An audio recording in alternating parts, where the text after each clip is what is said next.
Okay, we're going to go ahead and get started. Good afternoon or good morning, good evening to all of you who are tuning into this webinar with us. We want to welcome you from my side, from the International Press Institute.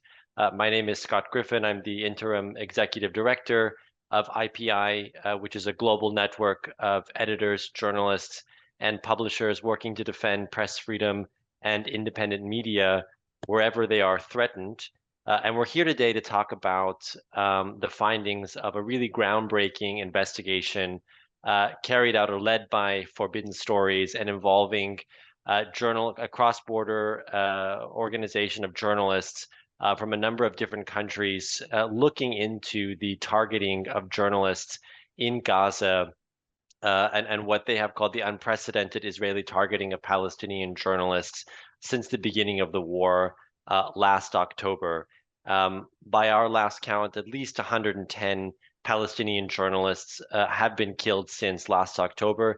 This is the largest number of journalists to be killed in this span of time in any modern war or conflict. I think most of us on this call are familiar with the horrors that have been taking place in Gaza for the media based there. And this investigation, as I think many of us are aware, really pulled back the curtain on what's been happening, and in particular, looking at and really calling into question the Israeli denials about the possible direct targeting of journalists in Gaza through this Gaza Project. And we're really honored to be joined this afternoon by several journalists and editors who led this groundbreaking project. Laurent Richard from Forbidden Stories, Hoda Osman from Arab Reporters for Investigative Journalism, Manisha Ganguly from The Guardian, and Walid Batrawi, who is an IPI executive board member and a Palestinian media trainer and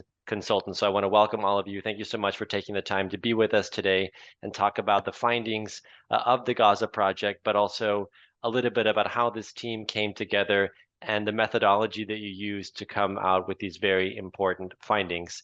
Just a few notes about how we're going to carry out this conversation. We really wanted this to be a dynamic discussion, a conversation. So this is actually going to be a co-moderated effort from my side to kick it off, but I'm happy to be joined by two of my colleagues today, Amy Brulette, our Director of Advocacy, who's already here on the screen, and Tim Large, who's IPI's Director of Independent Media Programs. So we're going to be doing a little bit of switching off to bring in different perspectives, and I'll be passing it on to them after this first round here.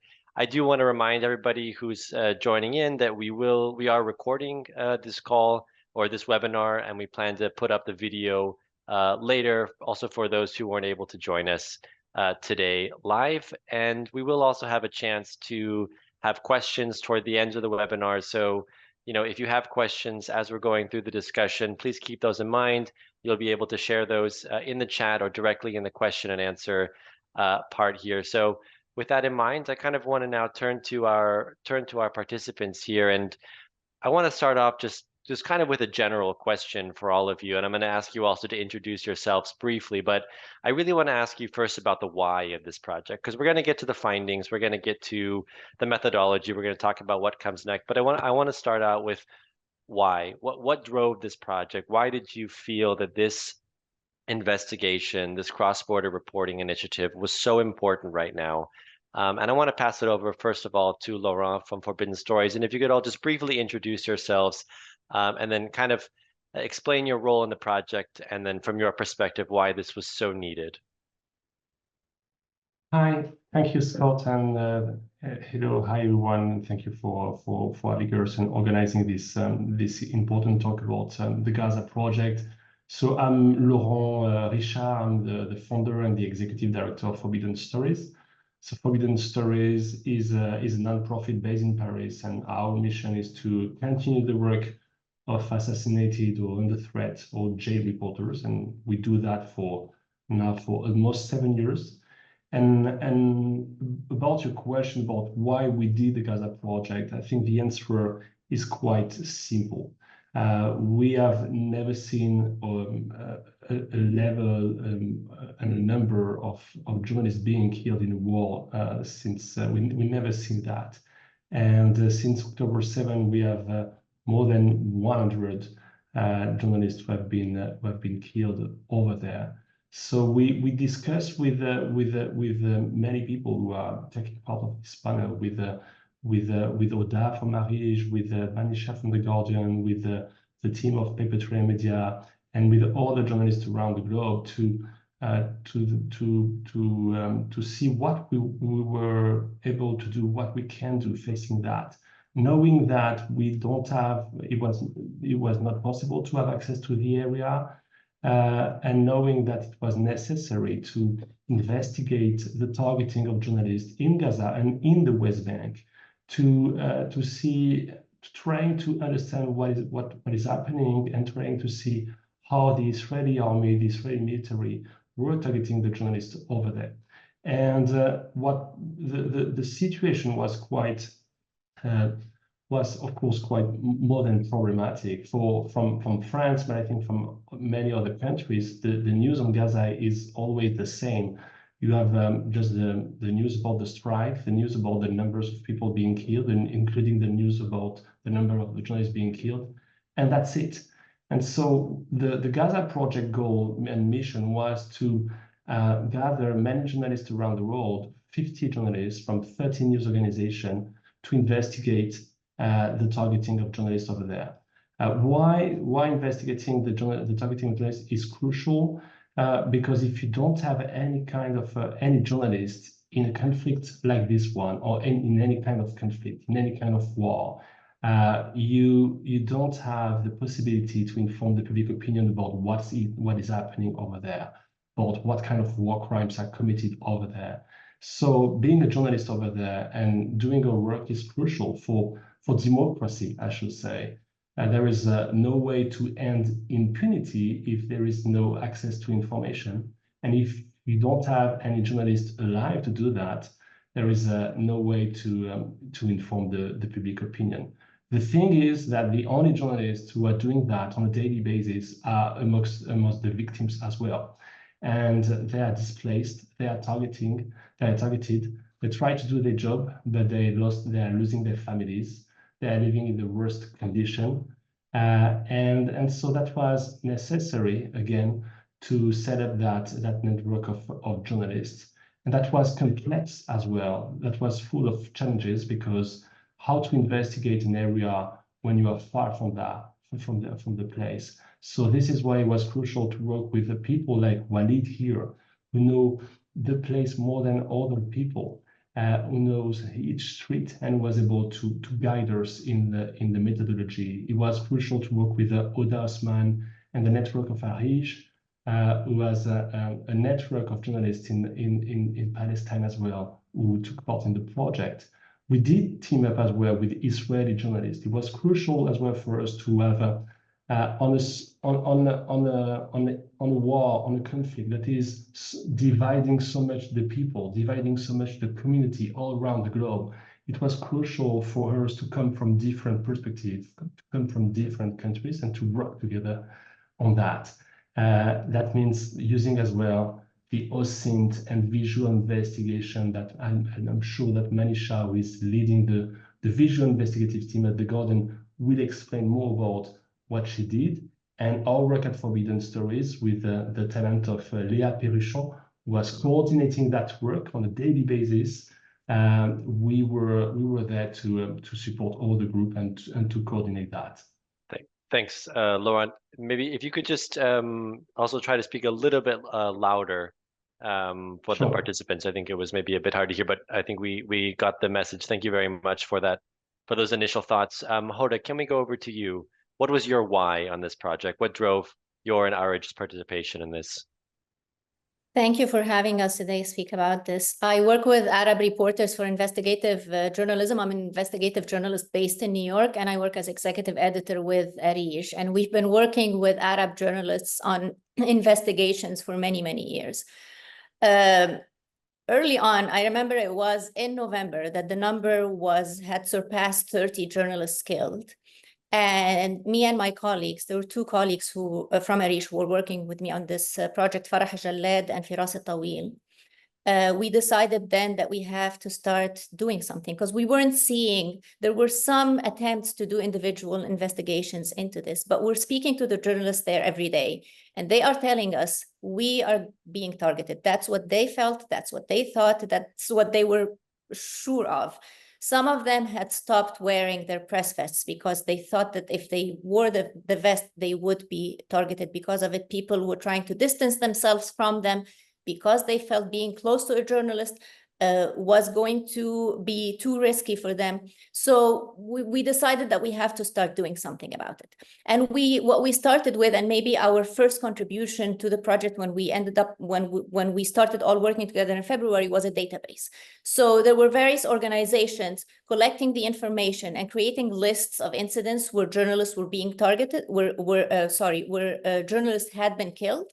And we collated all these databases into one comprehensive database, and then started further researching and investigating each case, adding things like social media accounts, possible sources that we could interview, pictures. Did the Israeli military respond, and what did they say? And we created this big database and started looking at we created like a short list of incidents where we thought we should investigate more, about 20. So when we joined the project, when we all started working together, we came in with this knowledge of knowing a little bit the big picture of how many journalists were killed in airstrikes, how many were killed at home, how many were killed while working. So this was one of the first things that we did. In addition to that, because of Arija's role, we've been working with hundreds, thousands of Arab journalists over the years. We had connections with the journalists in Gaza, and I think that this was crucial. I personally have been speaking to journalists in Gaza every day since October. So we had trust, we had connections. We also had, together with Walid, we had the sort of the sensitivity and the ability to know how to speak to them, how to be patient, how to know what's going on that day at this particular hour in the area that they're in, so we don't like reach out at a time that would be insensitive for us to ask questions. And remember, we're asking them questions. As Laurent said, this is a very unprecedented situation. Not just are they covering the war and they're part of it themselves, they're part of the story and they're covering the story, but they're also trapped, so they can't get out. And they have daily struggles of like finding water for their family, finding food, standing in line for hours to go to the bathroom. And then we're calling them and asking them to talk to us about traumatic events that happened months or weeks before. So it required a certain sense of like sensitivity on our part that I feel like us and Walid, we had, and we knew how to do that. And in addition to that, we just like worked together. It was really incredible how Forbidden Stories like brought us all together, where everyone was helping each other. So Manisha needs something and it's in Arabic, and we go find it for her. I need an OSINT thing. I come to Manisha, and she helps me with my OSINT request. It was really quite incredible as a collaboration, and I thank Forbidden Stories for their efforts and for making this happen. Thanks a lot, Hoda. Walid, can I come to you now? Yeah, thank you, Scott. Thanks to everyone. Yeah, I mean, in addition to me being a board member of IPI, I myself is an investigative journalist and have worked on different investigations. Nothing like this one, but I mean, in the Gaza Strip and in the occupied territories and across the Arab world and so on. But this was like the first kind of international Palestinian-related investigation. And I think what made me get involved is, first of all, I want to tell the story. I want to tell the story of my colleagues. Most of those people who have been killed, I know. Many of them I have trained. Many of them, if I don't know them personally, but I've heard about them through their stories, through the work that they did. In addition to that, it was very important to show the trend and show that this was actually happening. Targeting of journalists in Gaza and the killing of journalists in Gaza kind of is a continuation of what was going on all over the West Bank and including Jerusalem. So it's not a new policy, but it has been escalated. And I thought, you know, if we do not expose these crimes against journalists, then, you know, the next person would be my friend, my colleague, myself. So it was very important, you know, to do this investigation and to be part of this investigation. And I think, you know, it was also very important to have someone, and I'm not trying to praise the work that I did, but it was very important to have someone who's editorially aware of what was going on, who knows the place, who knows the people, who has contacts in the Gaza Strip. It was, you know, sometimes sometimes it would take me 2 minutes to get information because I know people. But on other, you know, other times it was very difficult to get information because of the situation that Huda described, you know, communication blackout, people are being busy, us not being able to talk to people. I mean, emotionally, it was very heavy for me to talk to people. I mean, I was avoiding, before I got involved in this investigation, I was avoiding to talk to the families of my friends who have been killed. It's just because I had nothing to say, especially that I trained them. I was a safety and hostile environment trainer in Gaza. So everything that I told them, everything that I kind of asked them to do, they could not really implement because they were targeted, because there was no safe place, you know. So I was kind of very hesitant to call them, to call their families and say, I'm very sorry for your loss, but suddenly to start calling them, you know, when you need information. And that was really hard for me. But despite all that, they were very cooperative because they knew how important that was. And I think that Huda spoke about the trust. Some of them know me personally. Some of them know about me, know of me. And this is why they were open to talk, to give stories. In one case, you know, the wife of someone who was injured, who is in conscience until today, she started sharing me, you know, her emotions about how she was unable to deal with her husband, you know, who's so they wanted to speak to someone, not necessarily because of the investigation, but someone who's from the outsider community, someone whom they trust. And this was kind of a therapy for them as well. I mean, it's not only in the sake of the investigation, but it was a therapy for them. So this is why I got involved. And I think, you know, my role was basically to provide the local knowledge, to fact check, you know, what's the information that we have, to cross check the information as well, and you know, most of the places that were mentioned in these investigations and all the investigations I have been to. For example, the school that Samer Abu Dakka was killed in, Khan Yunis, is just sharing a wall with my with the house of my in-laws. So this is why you know, I got involved, and this is how I got involved. Thank you very much, Waleed. We're going to jump into the kind of the what and the findings of the project in just a minute. But Manisha, before we do that, if you could also just briefly summarize your role in the project and what motivated your participation. Thanks very much, Scott, and thank you, IPI, for putting this excellent panel together.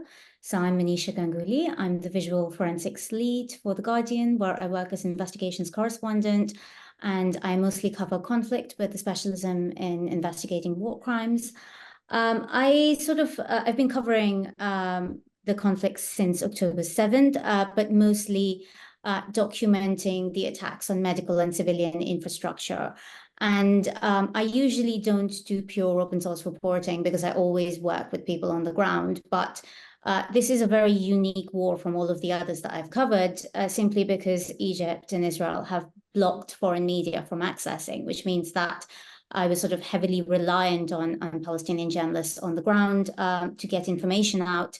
But at the same time, while I was documenting attacks on civilians, I was acutely conscious of the fact that there was this growing index of Palestinian journalists on the ground that were increasing, and the dwindling number of eyes on the ground from which I would be getting this information. And at the same time, the reason I sort of started looking into it and reached out to CPJ, who initially had the list, was because this is a conflict where we have a record number of journalists who are being killed alongside their families in airstrikes that are targeted on their homes. That is unique to any other war that I've covered so far, which sort of does raise questions about intentionality. And when you combine that with the telecoms blackout and the lack of foreign access, it begs the question, what are we not seeing? Which is kind of the conversation that Laurent and I had in Jordan when we met for the Arij conference. And that is why we decided to get together,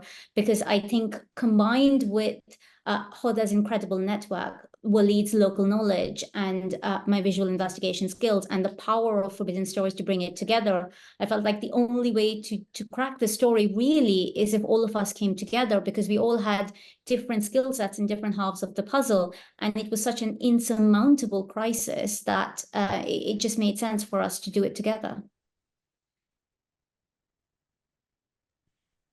Thanks a lot, Manisha. I think what you just said at the end is what was, really, I think, already clear from what we've heard from all of you, which is this really powerful, I think, mix of expertise and specialization and different roles that each of you played in this project. I think which was clearly a big factor for the success of what you all were able to do. And I think what we want to do now is kind of jump a little bit into the findings of the project. And to help us do that, I want to pass it over to my colleague, Amy Brulette, who's IPI's Director of Advocacy. Amy, can you take us forward from here? Sure. Thanks, Scott, and thanks to all of our guests who've taken the time today to speak about this really important and critical project. So in the next, I guess, 15 minutes or so, I'd like to dig in a little bit more on the findings about what the various investigations showed and what they focused on, and maybe some of the really important stories that came out of these investigations as well. So my first question is for Laurent. Perhaps you can just kind of summarize some of the main findings and the scope of these investigations. Yeah, thank you, Amy. So to give you some few of the findings that we published for the Gaza Project, basically we find out first that 40 of the journalists who have been killed were killed at home. We find as well that 40 journalists who were killed were working for an organization believed to be affiliated to the Hamas organization. We find as well that 18 of the journalists have been injured, killed, or allegedly targeted by drones.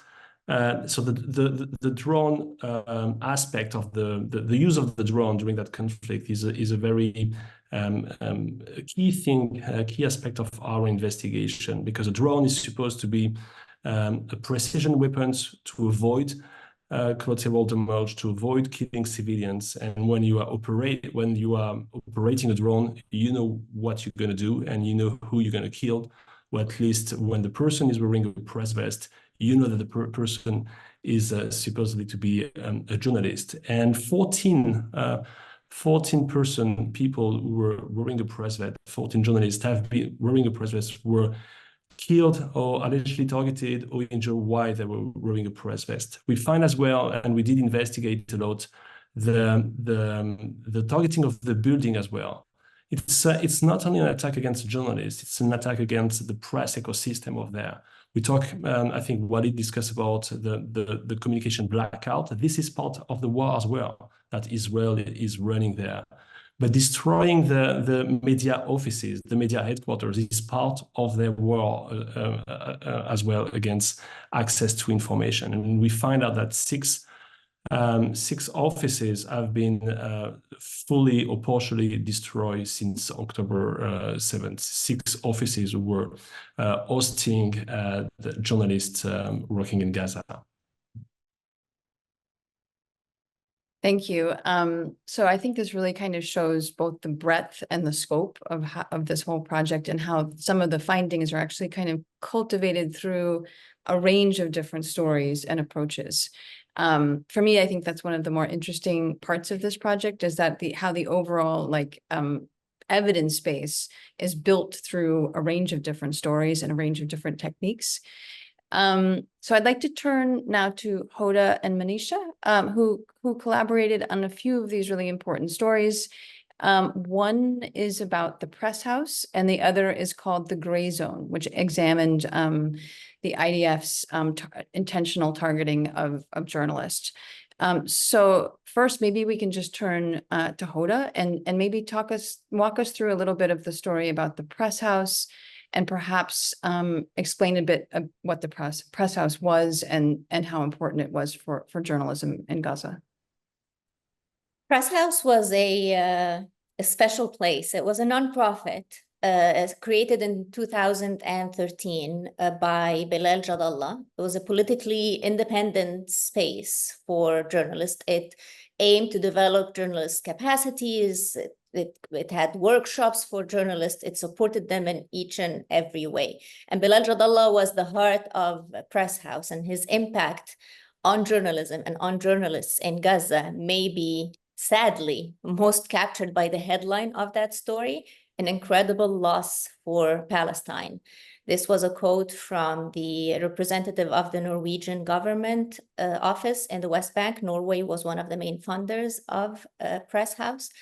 It was really a loss for the journalists and for everyone in Gaza. I remember the day that he was killed on November 19th. I spoke to several journalists that day, and I can feel the shock and the devastation. Even over the phone, it was tangible how shocking and how sad this was. The story that we did with The Guardian about Press House walked through what Press House meant and what Bilal Jadallah meant for journalism and for journalists, but also through some of what happened. And maybe I can very quickly tell the story of what happened to Press House. After Israel issued evacuation orders, many of the journalists had left the south. Bilal Jadallah and a few others from Press House decided to stay in Gaza City. Over the course of 2 weeks, three people from Press House were killed between November 6th and November 19th, which is when Bilal Jadallah, in a car, in a route that was a street that was marked by the Israeli military as a safe route in yellow, in his car, was killed while on this street. Afterwards, we were able to speak with an eyewitness, someone who's a close friend of Bilal Jadallah and who formerly worked as financial director at Press House, who stayed in Press House with his family because his house was besieged and he had to find a place to go. And while he was inside the building, Israeli tanks came and fired directly at Press House. Thankfully, he managed to leave the next day, but afterwards the building was completely destroyed, even though it's common practice, especially by the foreign organizations or governments, to send the coordinates, the locations of these buildings to the Israeli military, so they know not to target them because they are media and journalism offices. In spite of that, the building was completely demolished. Thank you. And this kind of leads, I guess, into the next story that you both worked on collaboratively. Manisha, maybe you could also talk about a little bit more about the story called The Gray Zone. Yeah, thank you. So when we were looking at the very long list of casualties of Palestinian journalists, we noticed that 30% of them worked for media outlets that were affiliated or closely tied to Hamas. And this is something that we see a lot in the misinformation, disinformation floating around in social media. Every time a Palestinian journalist dies, there is an accusation that they worked for Hamas, which almost seems like a justification for it. However, under international humanitarian law, journalists are recognized as civilians and are given protection. However, during the course of the project, as we started digging into what happened to Al-Aqsa journalists, a majority of whom were killed in airstrikes on their homes and died alongside their families in the middle of the night, we actually managed to get a conversation with the IDF, where essentially a senior IDF spokesperson told reporters in the consortium that there was, quote, no difference between working for the media outlet and belonging to Hamas's armed wing. It's a sweeping statement that legal experts described as alarming. In fact, one legal expert told us that it shows a complete misunderstanding or just a complete willful disregard for international law. Now, 6 hours after we published the story, the IDF issued a press release where it said that some outlets have published a statement where it shows that the IDF essentially sees some journalists as legitimate targets in the military operation, and that it mischaracterizes IDF policy. But despite the denial, the statements to us were entirely on the record. So it sort of begs the question whether these journalists were intentionally killed.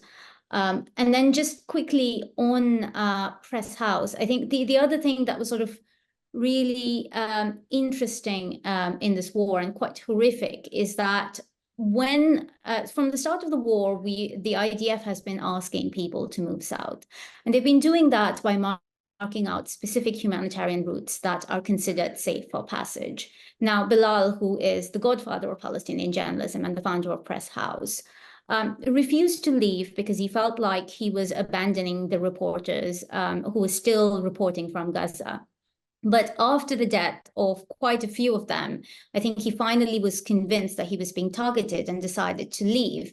And what he did was pack a bag, get his ID, and follow the IDF's own orders to use a specific humanitarian route that was marked safe, that was broadcast multiple times on IDF social media in multiple languages. And then halfway through the route, his car gets hit and he dies. And so what Hoda and I managed to do is effectively get images of the car, analyze, and I sat together with weapons experts to effectively, conclusively say that it is possibly an Israeli tank shell that killed him. So yes, Bilal Jadallah's death is collateral damage, but he was asked to evacuate by the IDF along a safe route. He did as he was told. Why is he still dead? And this seems to be a recurrent theme for all of the Palestinian journalists, whether you look at the Haji building investigation that, again, Hoda worked quite a lot on. You have journalists who were told that an Israeli airstrike is going to hit a specific building. So they moved to a different building to document it. And then it is the second building that gets hit and kills them all. And just very quickly on press infrastructure, because that was the one that was purely visual, open source based. We managed to track down sort of the main buildings that house media offices and newsrooms across Gaza. And we were able to find that 6 of them were completely destroyed by what appeared to be Israeli airstrikes. And we know they're Israeli airstrikes because there is only one side in this war that has air power. And when you look at them on satellite imagery, they are massive 2,000 bomb craters that cannot be anything else. And so in the first week or so, about 10 media offices are destroyed. And that seems quite inconsequential when you have 100 human Palestinian journalists who've died. But the real fact is that there are 3 problems with this. One is it has a chilling effect for the future of Palestinian journalism in Gaza. Second, it means that journalists who may be still there trying to report have no safe space. A lot of these media offices, like the AFP offices, had coordinates that were sent over to the IDF, and the IDF said that they were aware, but later said we cannot protect you. And finally, what does this mean for Palestinian journalists who want to return to Gaza and rebuild their lives and continue journalism? There is absolutely nothing left for them to return to, and the IDF has at no point communicated what is the plan of return for IDPs. Thank you. There's a lot there I think we can unpack when we talk more about the methodology questions. But I want to get quickly to Walid. Maybe you could talk a little bit more about the findings about the broader impact of the war in the West Bank. and why looking at more at the wider issues in the West Bank is a critical part of this project as well. Yeah, because I mean, because this trend of attacking and the harassment of journalists did not start as of October 7th. It has been there before. I can remember, I was just thinking what to say about this, but I remember that in 1992, I was first beaten in Hebron by Israeli soldiers. So that goes to 1992 when I started. I started in 1991, and the first thing, the next year, I get beaten by Israeli soldiers inside Hebron, and this continued over the years. So it's nothing. It may not look as massive as what is happening now in Gaza, but it has been a trend. Physical harassment, movement restriction, killing of journalists, and we have seen Shireen Abu Akleh and others before Shireen Abu Akleh since 2000. There have been about 52 journalists killed in the West Bank, and no one was actually held to account for that. So this is a continuation, and the investigation about Al-Ghad TV that I worked on with Forbidden Stories, and it really showed that Al-Ghad TV was targeted. Directly targeted by the Israeli army. And this was not the first one, not the first targeting of Al-Ghad TV, but this was the second targeting in a span of a year, actually. So what's happening in the West Bank is not only limited also to harassment by Israeli soldiers, but also by settlers. And I also recall that in 1994, it was the first time when I was harassed by settlers, and this has continued and escalated even more after October 7th, because everything now is allowed. They're allowed to carry weapons, they're allowed to go into the streets and so on. So I think that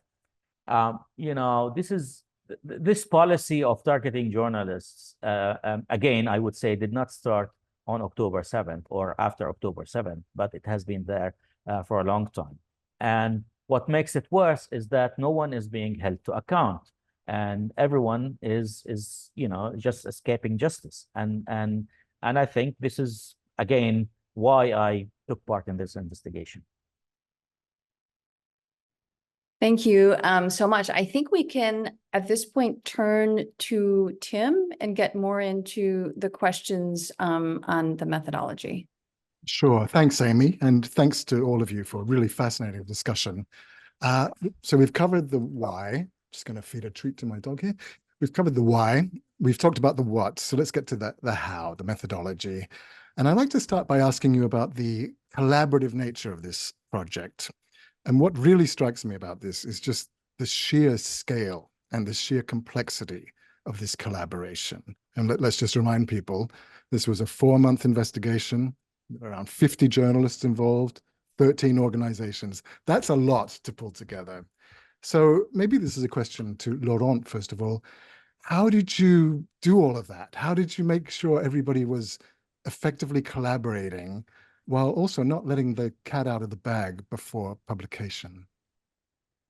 Yeah, that's a good question. And it's each project we run at Forbidden Stories is very different. This one was extremely different from the Cartel Project, where we were continuing the work of a Mexican journalist killed in Mexico, or the Pegasus Project. This one was extremely difficult because, again, of the lack of access to the area, and the need to have resources like the resources of Manisha, the Guardian, to investigate through OSINT, all of that. Then you have the skills you can. So for each project, we try to set up a kind of dream team.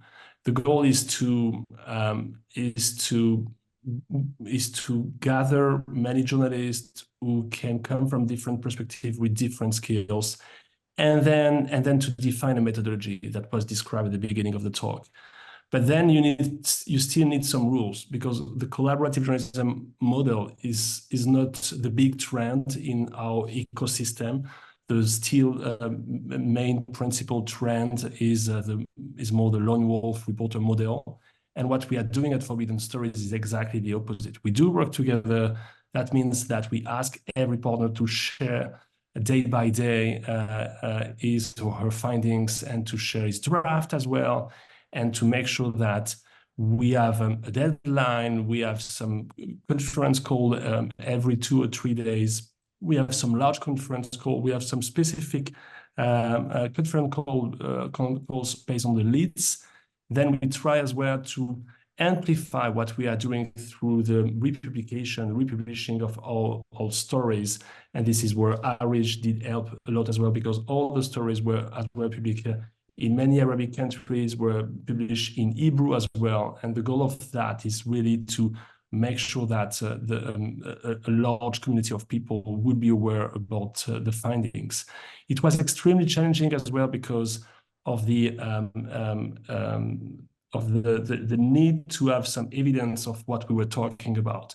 And one of the major revelation we didn't address so far in the panel was we were able to prove that the AFP building was intentionally targeted by Israeli with tanks, with the use of tanks. And we were able to prove through satellite pictures that we were able to see some traces of the tanks the day before, the day after the shooting, despite the denial of the Israeli army. So we did not only show the pattern about how did they target and do they target the journalists, but as well, how do they communicate with public opinion, and how they are systematically denying or pretending that this journalist is linked to Hamas organization, for instance, or that AFP building was not targeted by Israeli military vehicle, for instance. So working and running such collaborative project is always challenging. Of course, we are the one thing that is very key is to have some rules. Collaborative journalism could be a very romantic idea, and it is, but not always. You need to have some rules. You need to have as well people respecting some rules. You need to have a deadline, and you need to make some compromise as well about the date of the publication, about the level of fact-checking that was extremely high. There is no way we can make a mistake in our stories as well, because if one is doing a mistake in one of his drafts, then the entire group would be impacted. So the responsibility when you take part in such collaborative project is extremely high on the shoulder.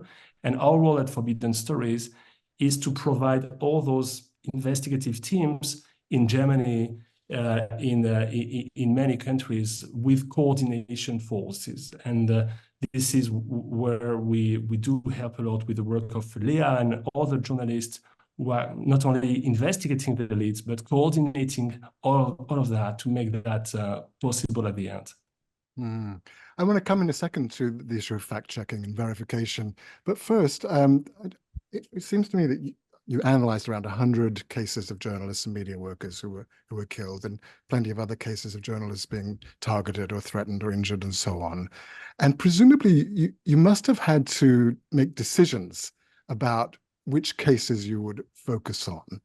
And this in a way touches on the vexed question of, who is a journalist?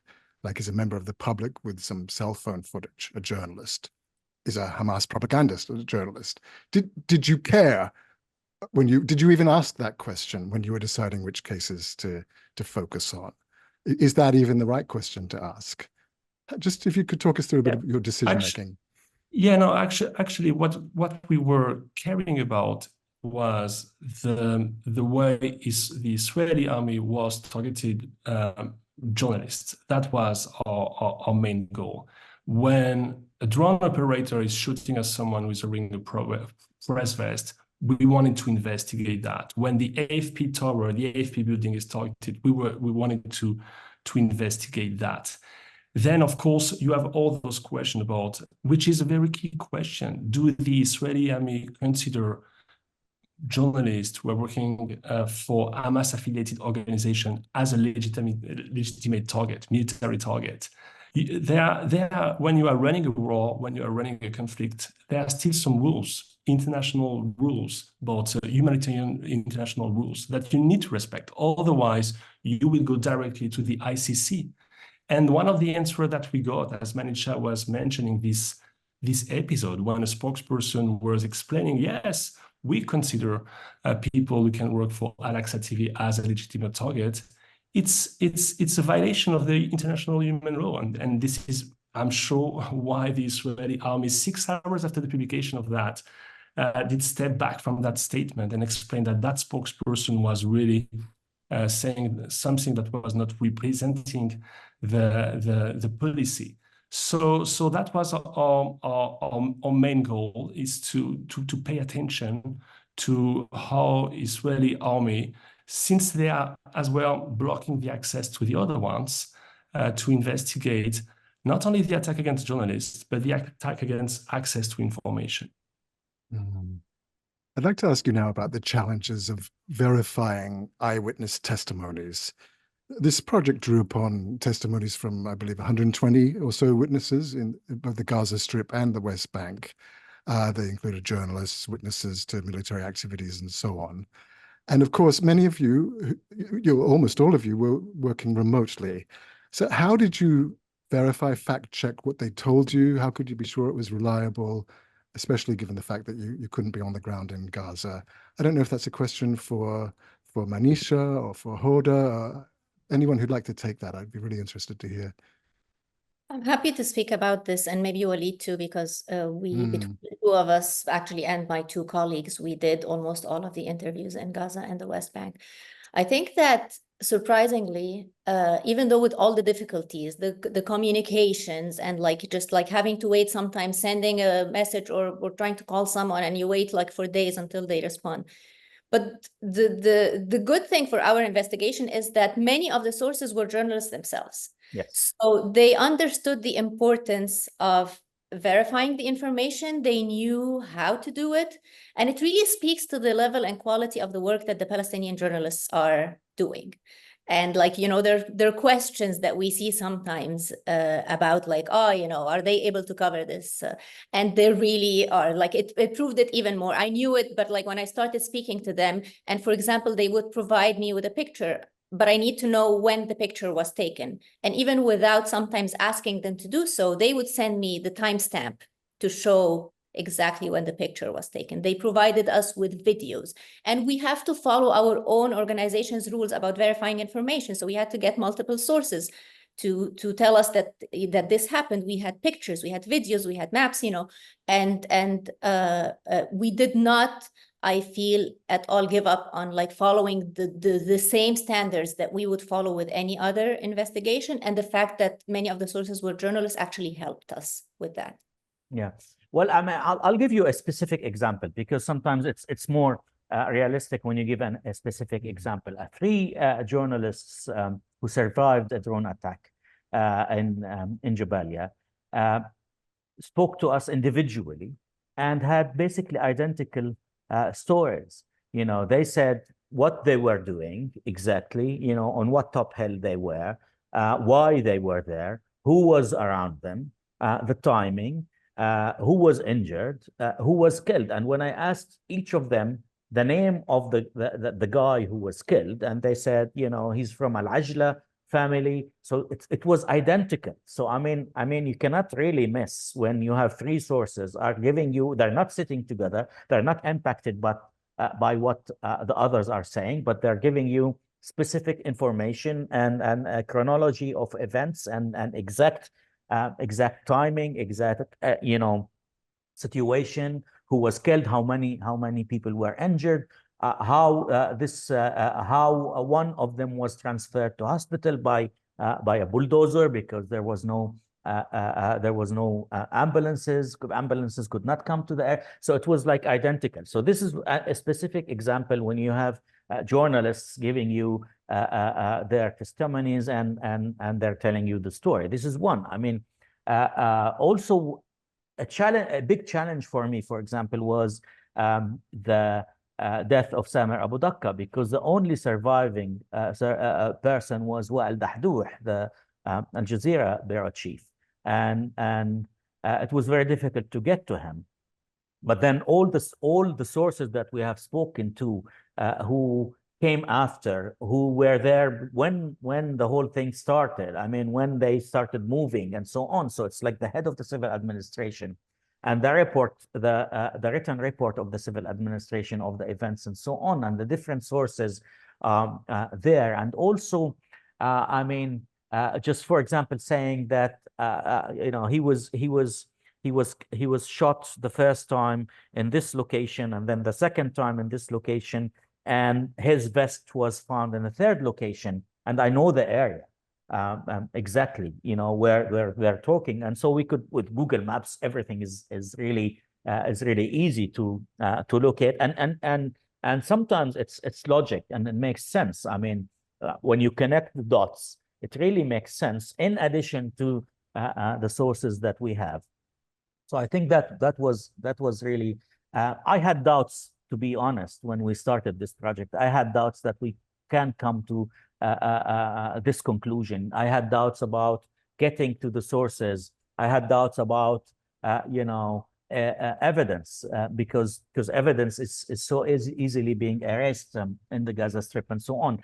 But finally, I think this was a collaboration of everyone, in addition to having people on the ground.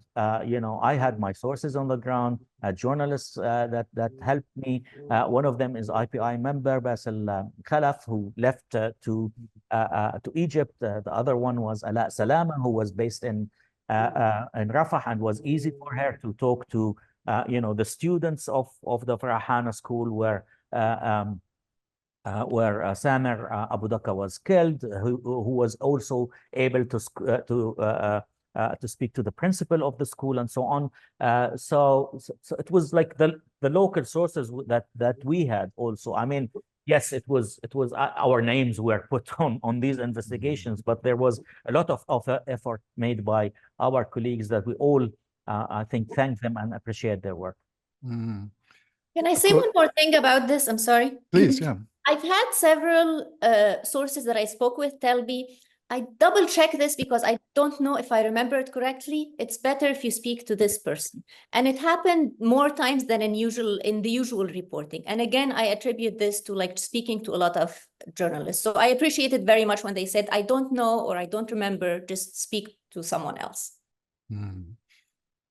Well, of course, in addition to eyewitness testimony, you adopted some really interesting other forms of investigation, other methods. One of them that stands out for me is ballistics analysis. I know you spoke to a lot of ballistics and weapons and audio experts, including an NGO called Earshot. And if anyone doesn't know Earshot, they're quite unusual in that they conduct these so-called sonic investigations. Tell us a little bit about that. I'm not sure who would be best to comment on that. You can take that. So in addition to the eyewitness reports, just going back to your earlier question in terms of how we verify, I think traditionally you would just have human sources, but I think in 2024, with the proliferation of digital technology, we do have a lot of different ways of verifying it. I think the main sort of resources that I use, the way it would work is a lot of the times it would be like a beautiful tennis match between me and Hoda. She'd come and find a piece of information, throw it to me, and I'd, a good example being Press House. We were told that there were tanks parked outside Press House that were firing at it directly. I could go pull up satellite imagery, which was given to us by Planet Labs and Maxar, and the problem with this specific war again is that the imagery that we're getting is patchy. They're only on specific dates, so really nailing it is a matter of luck in a lot of cases. But I was able to go and find tank tracks. I was able to find raised embankments where tanks were parked within sort of 50-kilometer radius, and I was able to verify it. And then I was able to throw that back with a specific date, and then they'd come back with the time, and then we could do sort of more chronolocation around it. And then the other part was sort of, I guess, the ballistics analysis and the acoustic analysis are sort of two halves of the same puzzle. So in a lot of cases, especially in sort of like the AFP offices, we're ending up with videos and images that are of reasonably good quality of the aftermath. And a lot of the times we'll come across fragments of munitions, or we'd see in the case of one journalist, Mohammed Abu Hatab, I was analyzing a video where it's a 3-story building. He lives on the first floor. It was such a surgical strike that it was only his floor that was taken out. The air conditioning unit on the lower floor, which notoriously is fragile, was still standing. The roof above is intact. Like, these are really surgical strikes. So there are only a limited number of weapons that could do it. And more importantly, there's only sort of one side in most cases that has the technology and the advanced weaponry needed to do all of that. So I worked very closely with a lot of my weapons expert sources who worked for the UN as weapons inspectors, or in EOD for the US or British Army. And then the second side of it is acoustics, which is what I worked with Earshot on, which is they do sort of like the same stuff that I do with my experts visually, but acoustically. In the case of the Haji building, for example, we had CCTV footage of the exact moment of the strike. So we had the visual moment of the strike where you could pin down the exact date and time, but we also had the acoustics of it. So when you cannot see what hit it, at least you can see how many times it was hit and what probably hit it through the audio of it, by creating what we call a spectrogram, which puts up every single point of impact as a spike on the sound scale. And you can use that to figure out how many times something might have ricocheted inside, or how many times something was fired. And then combined with that and sort of the usual tools of the trade, which is sort of geolocation, chronolocation. Again, this war has an insane amount of footage coming out. So a lot of the time, the job was literally finding a needle in a haystack, and also weeding through the misinformation, because sometimes we'd see an airstrike on a building that would be labeled as, say, Palestine Tower, but it turned out to be Khafri Tower. So there's a lot of sort of wading through the muck, but at its heart, yes, we're using sort of cutting edge technology and investigative methodology, but at its heart, we're still doing the same amount of verification that you would do in any normal investigation, just in a different way. We're just being adaptable because of the constraints placed on us. Mm. While I've got you, Manisha, were there any sort of open source tools or other tricks of the trade that listeners might find interesting to know about that you used in this investigation? Not off the top of my head, just because the problem is that when I started off doing open source, most of the tools were open source. And now, especially with the advent of commercial satellite imagery, they're very, very expensive and they're not really open source anymore. So quite a lot of these are proprietary tools. But I think a lot of the time, it's usually the basics of geolocating visually and just trying to figure out where it is, speaking to Walid and Hoda to see if sources on the ground are confirming where something is. And then just following that thread. Laurent, did you want to come in on that? No, just to add something to what Manisha just said about how much we needed to have access to satellite pictures. There is one anecdote that I wanted to share because it's quite shocking. We, as I mentioned before, we investigate the targeting of the AFP offices in the tower. And we were able to get access to a satellite picture before the day it happened, and the satellite picture of the day after it happened. And the picture of the day it happened were most available, but not entirely. So we did send a request to Maxar Satellite Picture, which is Maxar Satellite Company, which is one of the biggest satellite picture company in the world that is based in the US. And we did ask them, we did provide them a lot of explanation about why it was so important for 50 journalists from 13 news organizations to access that precise moment of the day of the shooting against the AFP tower. And they never accepted, they never sent us the picture. Now that's quite shocking. We even called them publicly through Twitter, please provide us that picture.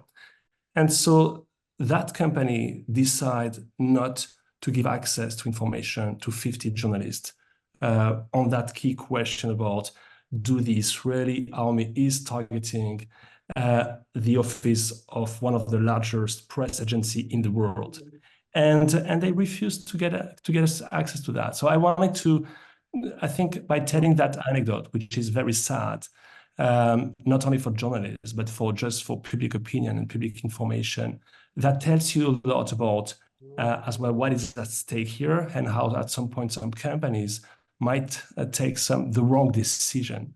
But we will still looking for that picture, and we won't give up on that.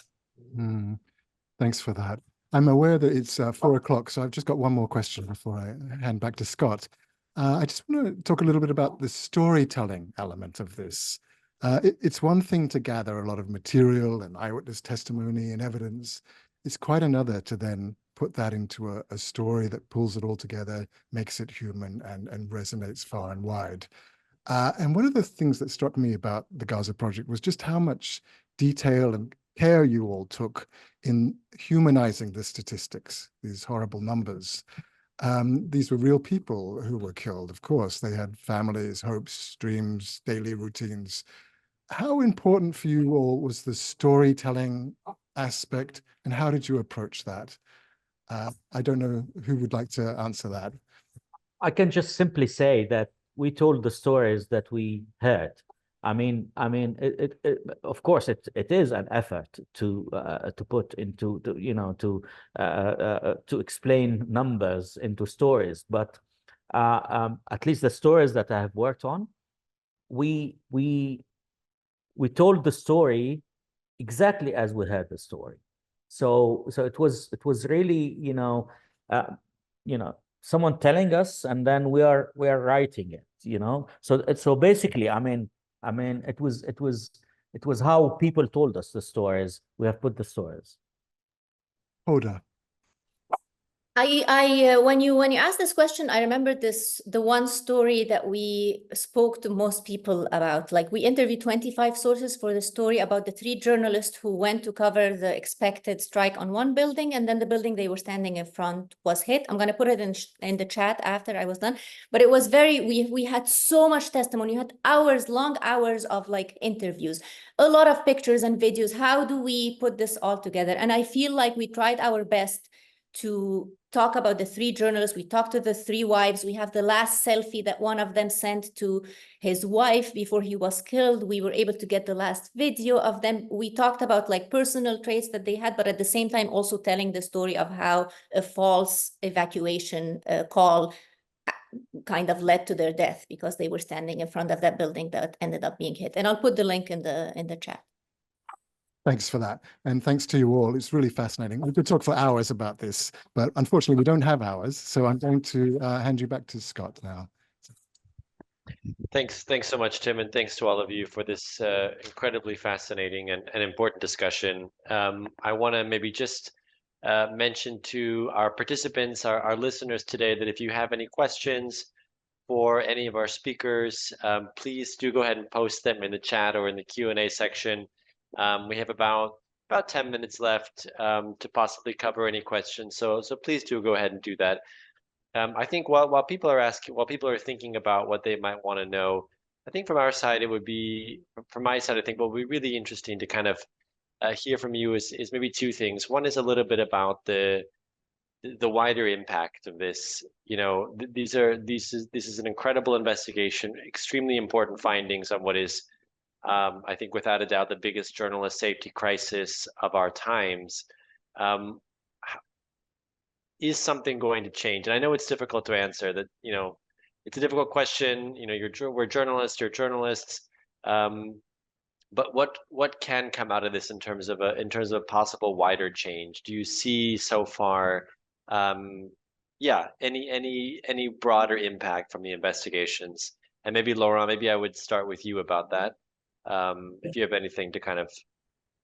Yeah, it's always difficult when, as a journalist, to evaluate the impact we might have, the real impact we might have, and sometimes it might take some years or decades to see some change. And of course, journalists won't be the only ones who will produce the impact. I think honestly that one of the first not impact, but signal that we sent that it was using journalism to defend journalism, basically. And I think it's crucial not only to monitor the threats against journalists, not only to monitor the attack, and not to only to make some index, which is crucial because we have to observe that with precision and to monitor what is happening. But it's very crucial to investigate, and this is what we did: basic journalism, using different kind of resources to investigate the pattern. That was the story. That was the project. And in addition to that, what we did as well on Forbidden Stories side was to continue the stories of some of them who have been prevented to publish their stories because they were killed or because they were targeted on their way during their assignment.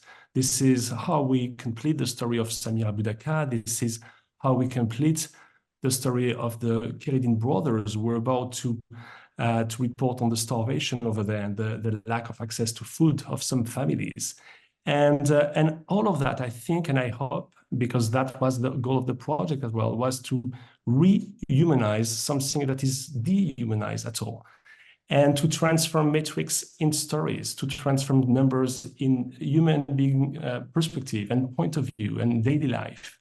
And by telling what is happening at 10 a.m. and 22 minutes, and then 10 a.m. and 26 minutes, and then 10:32, you are in the life of the person you are reporting on. And I think for the reader, for the public, for the citizens of the world, when you are reading that kind of project in different kind of languages, coming from journalists who are coming from different kind of countries where we might all have or bias or perspective on the conflict, I think it's giving one more chance to the public opinion and to have a 360-degree vision on what is happening over there and how much not only the journalists but the civilians are suffering from that.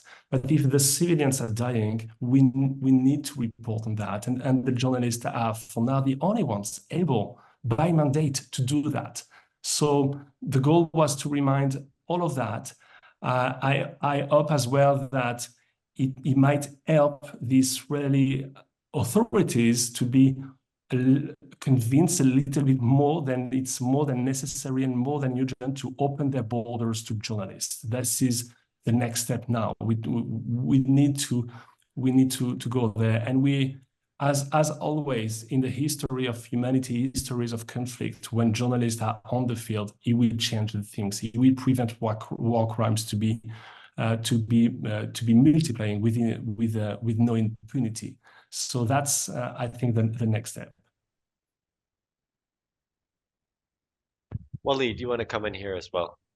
Yeah, I think I mean the impact is on a number of levels. The first level is the impact on Palestinian journalists themselves, because they felt, after these investigations, that someone is watching, someone is actually seeing what's going on. Especially our colleagues in Gaza, they felt that they're not isolated, although they are physically isolated and being displaced, but they felt that sense of solidarity with them. So this is very important, because otherwise, it would have been very hard for them to continue to do their work. The second impact is the fact that we are meeting today. The impact that that this has had on the global journalism community. The third impact is that working together, joining forces is something that can do something, that can achieve goals and so on. And I think that the fourth impact is that this is a message that to all those authorities attacking journalists and committing crimes against journalists, we are watching you.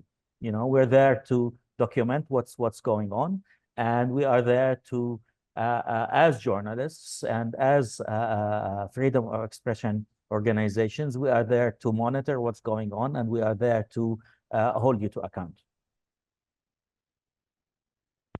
Thank you, Walid. I don't know if anyone would else like to come in on this question of impact. Hoda, if you want to add anything, I think what I'll leave that out there for you, Hoda, to answer. Maybe still, I just want to put the kind of a final question onto the table as well. And I think it's a question that we had one of the participants act as well, which is a little bit about the next step. Is there a next step? Is there anything that you can share with us about, any work that might continue under the Gaza Project? Do you plan to continue working together? So maybe, yeah, if anyone would like to sort of wrap up the question on impact and maybe let us know if there's anything that you can share about possible next steps. Let me just quickly talk about impact. I think what we did is, as journalists, inform and document, and I want to point to something, a number. In Arabic, we had 10 stories. This is a combination of investigations worked on by Forbidden Stories that were translated, Arij investigations, the ones we worked on with The Guardian. So those 10 stories were published over 100 times in Arab media organizations. So this in itself is quite. That's in addition to the ones that were published in German and in English and in French. So just like awareness that this is happening, and this is going to be there, like it's going to be there as a document that we investigated all of this. I'll leave the question on next steps to Laurent. I think he's best suited to answer that one. Yeah, thanks for that. I think, yeah, definitely on the next step, the Gaza Project is not over. There is no way to say the Gaza Project is over. The war is continuing. Journalists are killed. All the journalists have been killed since the publication of that project. So we'll keep the project on track and keep investigating the killing of and the targeting of journalists over there, and to continue their work. So that's definitely something where we will not give up. Yeah, one idea might be to focus on female journalists in Gaza. So that's something. Yeah. I think that's an important message to end on, both in the sense of that the work will continue, and I think, unfortunately, in some sense, because we see that the killing of journalists in Gaza hasn't stopped, and I think it's also a moment for IPI and for our network to call once again, for the targeting of journalists in Gaza to stop, for the killing of journalists to stop, and for there to be investigations and accountability for what's happening in Gaza. And we really have to thank the journalists that are working to uncover what is happening, not just the journalists involved in the Gaza Project like you all, but also the journalists who are otherwise working on the ground still in Gaza under unimaginable conditions to tell these stories. So I want to thank the four of you for taking part in today's webinar. I think it was hugely important to continue telling these stories, to talk about what you found, how you work together. So we really appreciate the time that you've taken, and we really appreciate the work that you all put into this incredible project. So thank you very much. And I also want to thank all the participants, all the listeners and viewers that joined us today to watch. And as I said, we'll be putting the video of the webinar online for those who weren't able to make it today live. So thank you very much, everybody. Wish you all a good rest of the day, and thanks again for joining us. Take care. Thank you so much. Thank you. Thank you. Thank you very much. Thank you, everyone.